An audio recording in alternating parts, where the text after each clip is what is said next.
บายดีพ่อแม่พี่น้องป้องปรายเบิดสุคนเนาะ FC ทางช่องบ่ภูมิชาแนลเนาะมื้อนี้บ่ภูมิก็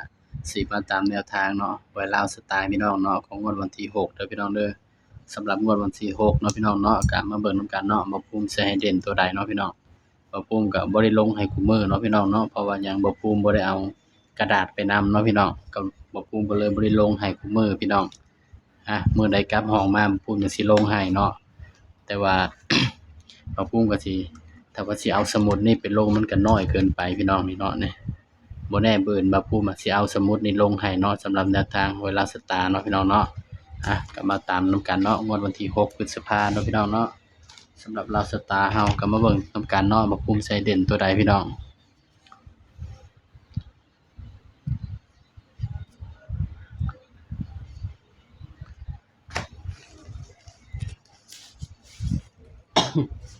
3 4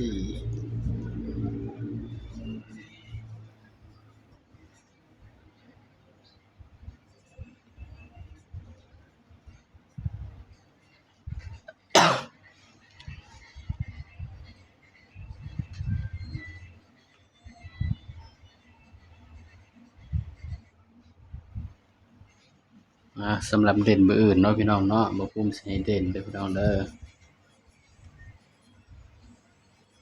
7 5 3 4 3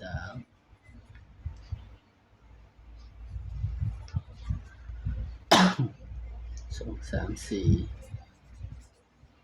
4 3 2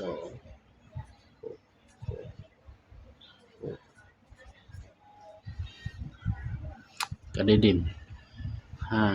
สำหรับตัวเด่นเบอร์อื่นเนาะพี่น้องเนาะก็ใส่สูตรเด่น3ตัวเนาะพี่น้องเนาะเด่น3ตัว1มา1ตัวเนาะพี่น้องสำหรับตัวเด่นนี่บ่เคยหลุดเด้อพี่น้องเด้อสูตรนี่เนาะบ่ภูมิบอกว่าบ่เคยหลุดเนาะ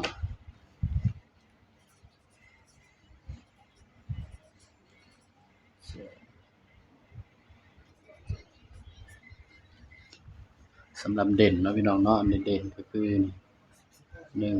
2 3ให้เด่นไปที่2กับ3เนาะพี่น้องเนาะนี่เด่น3ตัวมา1ตัวเนาะพี่น้องเนาะนี่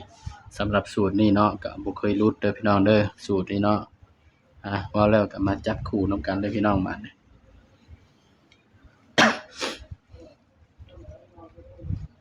3 4 9 6 3 2 5 6 7มาจับคู่นำกันเลยพี่น้องบัดนี้จับคู่เนาะกับคู่ก็สิมีอยู่พี่น้องจับ1ก่อนเนาะพี่น้องเนาะ1 4 1 5 1 6 1 7 2 4 2 5 2 6 2 7